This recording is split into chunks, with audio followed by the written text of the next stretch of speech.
waziri atamwambia atafukuzwa kazi. Waziri mkuu atamwambia, waziri mkuu ni mteule wa rais. Makamu wa rais atamwambia, hawezi kumwambia. Sasa hivi vyombo sasa vya kwetu hivi vinavyokuwa na kujitegemea fulani vinakuwa pia walinzi wa maono.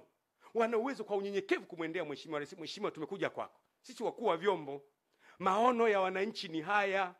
Maono ya wananchi ni kwamba wanataka grid ya taifa ya maji. Maono ya wananchi ni kwamba wanataka kila wilaya iwe na hospitali. Maono ya wananchi ni kwamba wanataka kila barabara iwe ya lami. Maono ya wananchi wanasema kila mtoto mwenye uwezo wa kusoma chuo kikuu asome chuo kikuu. Maono ya wananchi ni kwamba asipatikane mtu wa kukaa kwenye nyumba ya majani. Maono ya wananchi ni kwamba kuwe na innovation centers, centers za uvumbuzi, wale watoto wenye vipaji maalum wawekwe pale. Unaanza kuondoka mheshimiwa.